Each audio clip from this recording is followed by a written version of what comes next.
আমি তো বললাম বারোই রবিউল আউয়াল কোনো ঈদ মিলাদুন নবী হতে পারে না, এটা আবু জাহেলের প্রকার। কারণ রাসূলের মৃত্যুতে আবু জাহেল কোমরে খুশি হয়েছিল, মুসলমানদের হৃদয়ে রক্ত গরম হয়েছিল, কিয়ামত পর্যন্ত হবে। রাসূলের ইন্তেকালের থেকে বড় দুঃখের কিছু হতে পারে না। আমরা যদি কোনো দিবস পালন করা জায়েজ থাকতো তাহলে বারোই রবিউল আউয়াল আমাদের সব দিবস পালন করতাম। কিভাবে ঈদ হতে পারে? অতএব এটা কি হতে পারে? এটা আপনাদের আইনগত ভুল, ইসলামী শরিয়া ভুল। আমি চ্যালেঞ্জ করে বলতে চাই, বাংলাদেশের প্রত্যেক ধর্মের ব্যক্তিকে একটা এমন আমল দেখান যে সালাফিরা আহলে হাদিসরা পালন করছে যা কোরআনে এবং সহিহ হাদিসে নাই। মসজিদ তোমাদের ভাঙতে হবে না, এই অ্যাসোসিয়েশনের পক্ষ থেকে নিজেদের মসজিদ নিজেরা ভেঙে দিয়ে দেশ ছেড়ে চলে যাবো।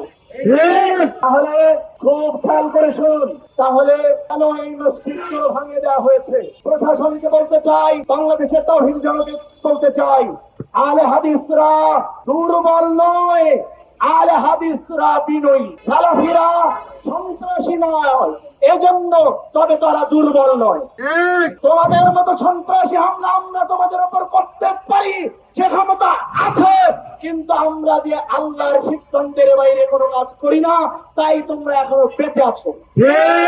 তবে সত্যের কিন্তু একটা সীমা আছে। প্রশাসন যদি ব্যবস্থা না নেয়, তাহলে যদি কেউ আইন হাতে তুলে নেয়, তার দায়িত্ব সরকারকেই বহন করতে হবে।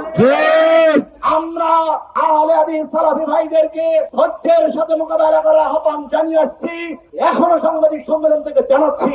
তবে আমাদের ধৈর্যের পরীক্ষা নিতে যেও না। বাংলাদেশের মূর্খ সন্ত্রাসী দুর্বৃত্তরা যারা ব্রাহ্মণবাড়িয়া, যশোর, সাতক্ষীরা, গাইবান্ধা, সিলেট, হবিগঞ্জ, বাগেরহাট, চাঁদপুর, নারায়ণগঞ্জ, ভোলা, বরিশালে মসজিদ ভেঙে দিয়েছে, দুর্বৃত্তরা শুনে রাখো। আর একবার যদি তোমাদের হাত মসজিদের উপর ওঠে, প্রশাসন যদি কিছু নাও করে, বাংলাদেশের তাওহীদের জনতা সেটা রুখে দেবে ইনশাআল্লাহ। কিভাবে উত্তীর্ণ হতে হয় সেটা সালাফিদের জানা আছে।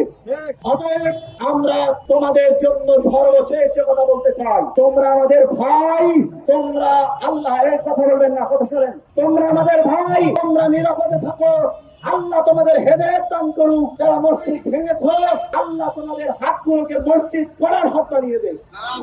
আমি তোমাদের আহ্বান জানাচ্ছি, সাংবাদিক ভাইদের, উপস্থিত মুসল্লিদের, আপনারা পড়াশোনা করুন, গবেষণা করুন, তাহলে ইনশাআল্লাহ বাংলাদেশে একটা লোক সালাফির বাইরে থাকবে না। যদি আপনারা পড়াশোনা করেন, যদি মূর্খ থাকেন আর হাসিনার মতো ফ্যাসিস্ট এবং বাহুর বল দেখাতে যান, তাহলে হাসিনার মতো তোমাদেরকেও ভারতেও তো পালাইছে, ভারতও তোমাদের নেবে না। আত্মহত্যা করা লাগবে। অতএব আমরা বলতে চাই, আমরা তোমাদেরকে ক্ষমা করতে চাই। তোমরা আমাদের ভাইদের উপর যদি আর কখনো আক্রমণ করার উৎসাহ দেখাও, তাহলে ক্ষমা আজকের পক্ষ থেকে অযোগ্য ঘোষণা করা হলো। আজকের পর থেকে যদি বাংলাদেশের কোন জায়গা একটা ভাইয়ের আক্রমণ করা হয়, সালাফি মসজিদে, আহলে হাদিস মসজিদে আক্রমণ করা হয়, তোমাদেরকে ক্ষমার অযোগ্য ঘোষণা করা হলো। এতদিন যা করেছো সেটা আইনগত ব্যবস্থা নেওয়া হবে, তবে এমনি ক্ষমা না, আইনের মাধ্যমে ক্ষমা করা হবে। এরপরে যদি হয়, তাহলে আহলে হাদিসরা নিজেরাই সেটা রুখে দেবে। অতএব সেদিকে যাতে যেতে না হয়, সেজন্য আমি প্রশাসনকে আহ্বান জানাই, আজকের এই প্রোগ্রাম থেকে শিক্ষা গ্রহণ করুন। তাওহীদের জনতা আছে, যদি আপনারা যেখানে যেখানে আহলে হাদিস সালাফিদের আক্রমণ হচ্ছে, আপনারা যদি যথাযথ ব্যবস্থা গ্রহণ না করেন, তাহলে এর যে কোনো ক্ষয়ক্ষতি হলে সে দায় সরকার এবং প্রশাসনকে বহন করতে হবে।